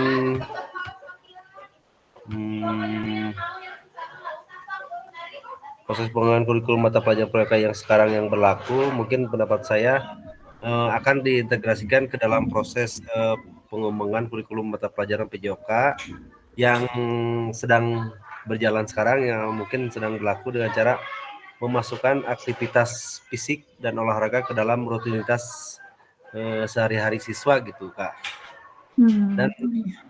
Dan mengajarkan mereka tentang pentingnya kesehatan dan kebugaran, mungkin gitu Kak. Jadi diintegrasikan dengan konteks nyata dalam kehidupan sehari-hari. Oke. Selanjutnya ke pertanyaan selanjutnya. Nih. Sudah, ternyata pertanyaannya cukup 3 saja. Nih, 6 faktor yang mempengaruhi pengembangan program PJOK. Yang pertama adalah kebutuhan dan karakteristik peserta didik. Jadi tentunya pada pengembangan program PJOK harus disesuaikan dulu dengan kebutuhan dan karakteristik peserta didik. Kemudian konteks masyarakat, yang tentunya sekolah itu tidak lepas dari lingkungan masyarakat. Nah, ini yang harus kita perhatikan di dalam pengembangan program PJOK. Kemudian waktu, kemudian alokasi jam pelajaran, kemudian cakupan dan tahapan, kemudian teknologi. Nah, kemudian di dalam program PJOK itu kita juga harus memahami standar, kemudian filsafat pendidikan, kemudian penyusunan rencana pembelajaran. Nah, semua itu harus kita pahami. Tentunya di dalam pengembangan program PJOK itu 6 faktor ini yang kakak-kakak harus perhatikan. Karena ini akan mempengaruhi dalam pengembangan PJOK. Nih, kita akan masuk pada aktivitas ketiga. Ini adalah aktivitas terakhir yang akan kita lakukan mengenai karakteristik utama kurikulum merdeka, artikulasi KHD dalam pendidikan nasional. Mungkin di dalam guru penggerak ini tentang filosofi KHD, tidak asing lagi ya. Nah, menurut kakak-kakak semua, kata kunci apa yang berulang kali kita telah bahas dalam pengembangan kurikulum PJOK? Ini kira-kira dari awal kita membuka pembelajaran ini sampai sekarang, kata kuncinya apa sih dalam pembahasan atau pengembangan kurikulum PJOK ini? Kata kuncinya satu aja, kita tuh sering mengulang-ulang apa sih?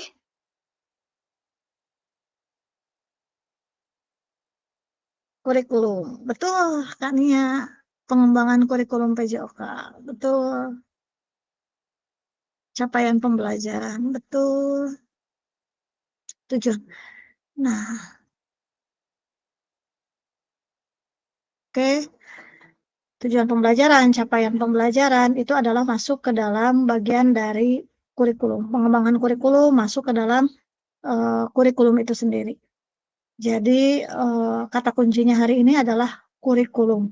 Tapi kurikulum yang kita laksanakan berdasarkan pada kebutuhan murid, bagaimana kebutuhan murid itu bisa kita pahami, dan itu ada pada kurikulum merdeka.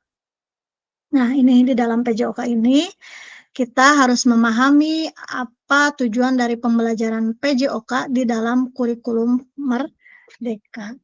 Nah,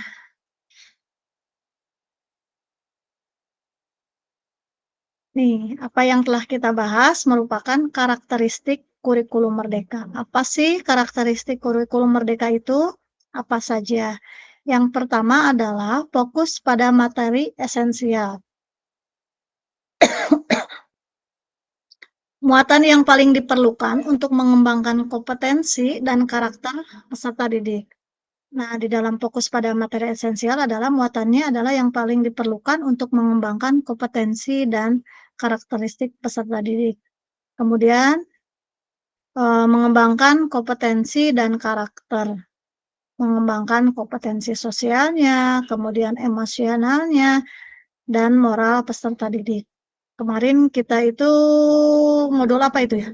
Kompetensi sosial, emosional, dan moral peserta didik. Masuk ke dalam modul apa yang kemarin kita pelajari? Ayo, masih ingat?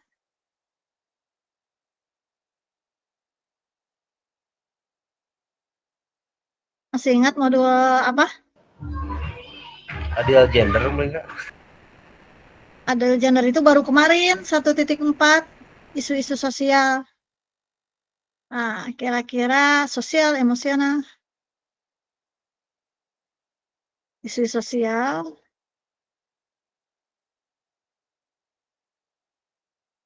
Oh, masuk.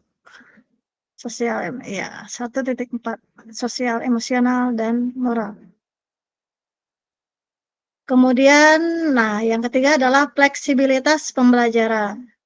Kurikulum dapat disesuaikan dengan kebutuhan pengembangan kompetensi peserta didik, karakteristik satuan pendidikan, dan konteks lingkungan sosial budaya setempat. Jadi, karakteristik dari kurikulum merdeka adalah salah satunya bisa bisa disesuaikan dengan kebutuhan pengembangan kompetensi peserta didik. Kemudian karakteristik dari satuan pendidikan itu sendiri, sekolah itu sendiri, dan konteks lingkungan sosial budaya setempat. Jadi bisa mandiri lah begitu.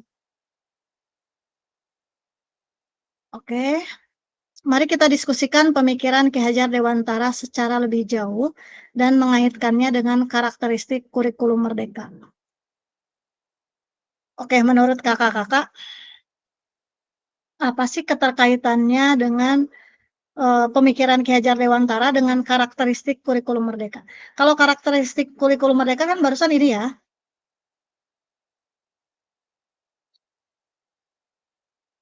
Oke, bisa kakak-kakak baca, ini karakteristik kurikulum merdeka. Disesuaikan dengan kebutuhan pengembangan kompetensi peserta didik, karakteristik satuan pendidik, dan konteks lingkungan sosial budaya setempat. Nah, jika pemikiran KHD secara lebih jauh, apa sih kaitannya dengan karakteristik kurikulum merdeka? Mungkin di sini ada yang tahu bagaimana filosofi KHD mengenai tentang tujuan pendidikan?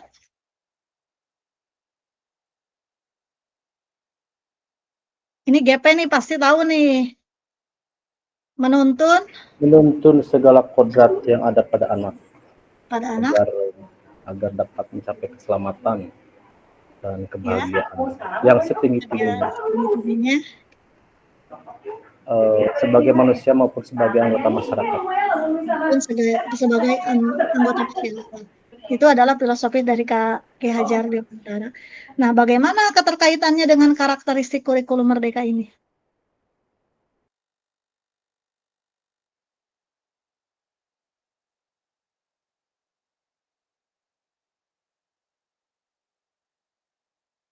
Kak Ineng.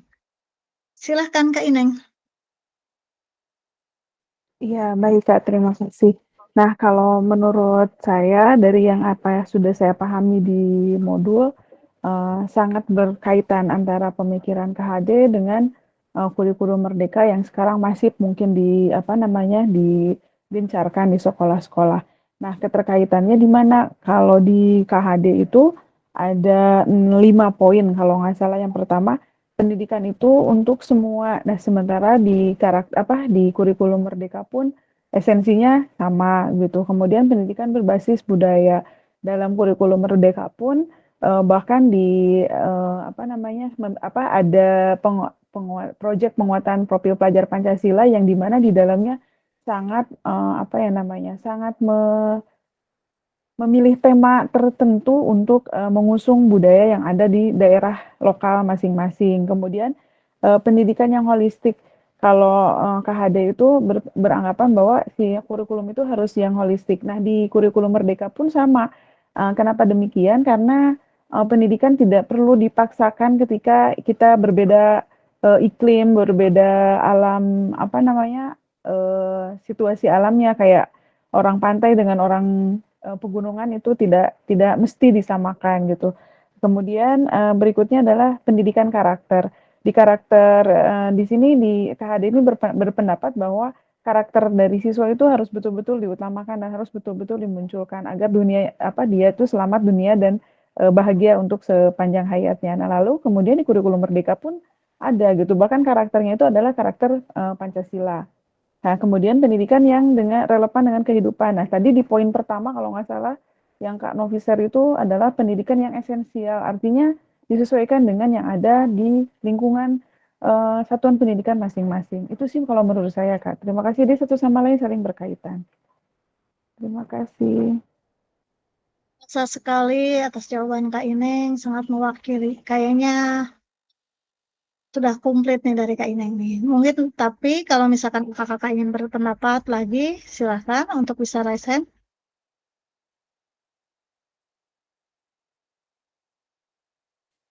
Kak Ineng lagi. Kepencet Kak, kepencet. Ampun. Ini dari tuh kan Kak Ineng lagi. Kak Ineng mah non-stop. Boleh Kak Ineng kalau mau berpendapat lagi. Nih dari Kak Yaser, kaitannya menghantarkan mencapai keselamatan dan kebahagiaan peserta didik.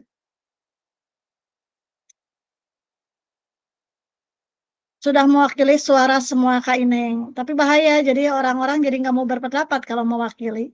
Tapi tetap saya mau satu jawaban lagi dari para peserta.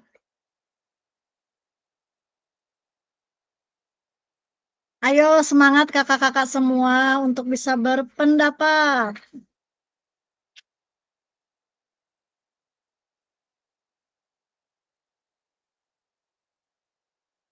Kak Monika, silahkan Kak Monika.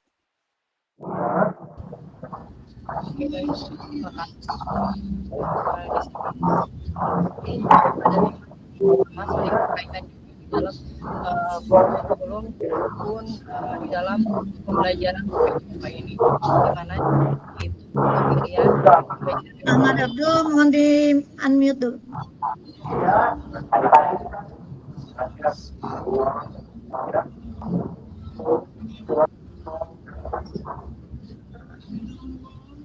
Oke, di sini ada 5 yang saling berkaitan ya, antara hampir sama seperti Kak Ineng, tapi ada sedikit yang berbeda. Di antaranya itu yang pertama itu kemandirian, di mana di dalam Ki Hajar Dewantara ini menekankan kemandirian dalam pendidikan. Kalau di kurikulum Merdeka ini menekankan kebebasan kepada siswa untuk memilih apa yang diminatinya. Terus yang kedua itu keadilan, di mana Ki Hajar Dewantara ini lebih menekankan keadilan itu diberi kesempatan untuk siswa untuk belajar dan terus berkembang. Kalau untuk di dalam kurikulum Merdekanya ini menekankannya memberi kesempatan yang sama kepada siswa untuk memilih apa yang diminati dalam pembelajaran. Sebenarnya hampir sama aja sih Kak, yang lainnya juga sama kayak ini. Terima kasih Kak. Ya, sama-sama. Pada dasarnya di kurikulum Merdeka maupun di pemikiran Ki Hajar Dewantara tentunya berdasarkan pada suara atau pilihan peserta didik.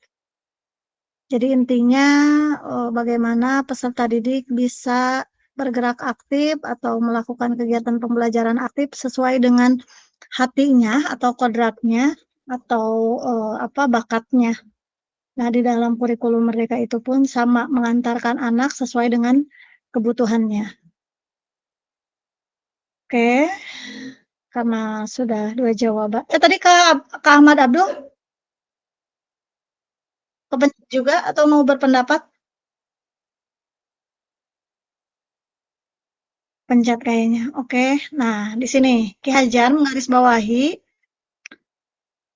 bahwa maksud pendidikan adalah menuntun segala kodrat yang ada pada anak-anak agar mereka dapat mencapai keselamatan dan kebahagiaan yang setinggi-tingginya, baik sebagai manusia maupun sebagai anggota masyarakat.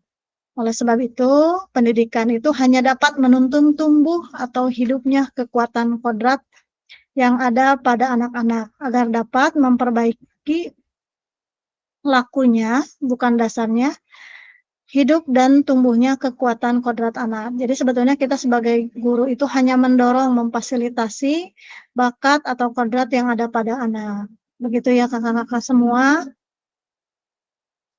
Nah, selesai.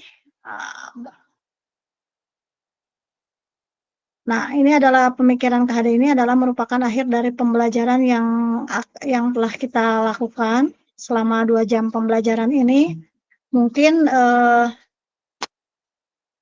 satu refleksi dari kakak, saya ingin dari Kak Muhammad Rizky, refleksi dari pembelajaran hari ini untuk menutup kegiatan hari ini. Pendekatan pembelajaran.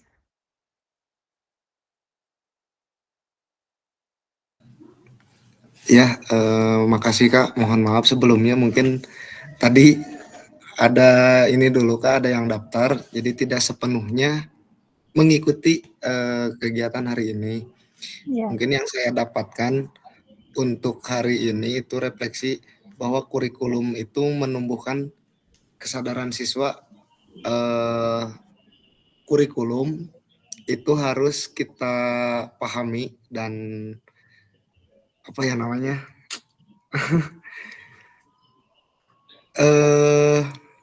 Bentar Kak. Jadi kemana-mana ini. Kak Muhammad Rizky udah lihat di LMS-nya, udah belajar di LMS-nya? Udah, cuman baru sepintas Kak. Oh gitu. Oke, bisa ini ke Kak Yaser nih. Kak Yaser ada di kolom chatnya. Nah, ini akan menjadi refleksi akhir dari pembelajaran hari ini. Silakan Kak Yaser. Kita beralih ke Pak Yaser dulu ya Kak Rizky. Ya, Ibu. Tadi gimana?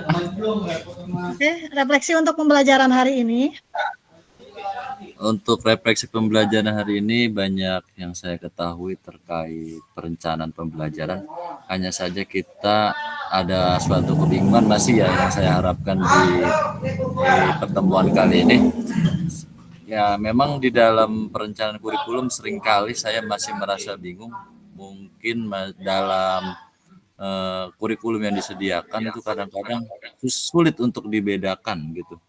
Seperti menetapkan sebuah CP itu kadang-kadang saya masih suka kesulitan ya, karena memang kadang-kadang konten yang ada itu kelas setiap jenjangnya ada kesamaan, baik di CP-nya gitu. Kadang-kadang membagi sebuah tingkatan kelas kepada materi itu saya kadang-kadang suka bingung.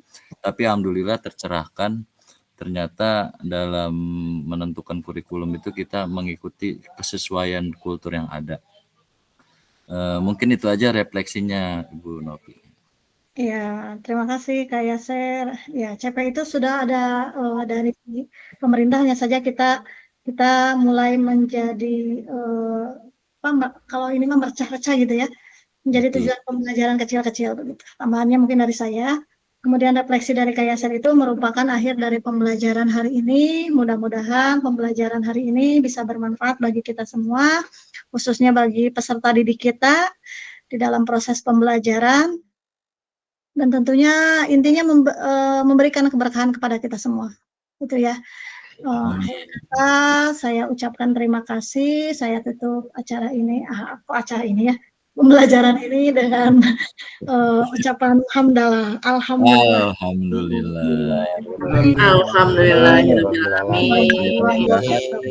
Santai. Kakak biasa MC. Kakak semua, sekarang kita potong dong. Silakan untuk dibuka ininya ya. Kameranya. Pokoknya apa mengeker CP. Ya, mengeker CP. Siapa sih yang bisa motoin? Saya soalnya mau bergaya hari ini. Iya. Siapa? Ini Kanurul ya, Kanurul ya. Ahmad Agus, sampai iya yo muncul. Tangan kiri megang sponsor. Siapa yang moto ini tuh? Siapa yang moto ini? Ini yo terus, ini yang moto siapa? Oh, Kaliski Putra. Pak Rizky. Oke, siap. Pegel ini. Oke, sudah belum? Ayo. Abah-abahnya mana? Itu Kaliski. 1,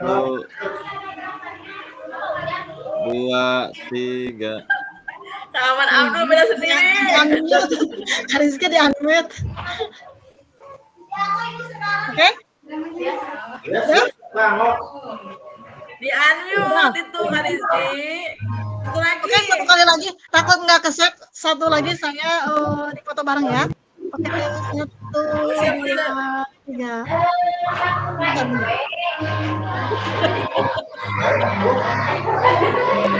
Satu, dua, tiga. Terima kasih kakak-kakak semua untuk hari ini. Saya ucapkan Assalamualaikum warahmatullahi wabarakatuh. Ya, Sir. Waalaikumsalam warahmatullahi wabarakatuh.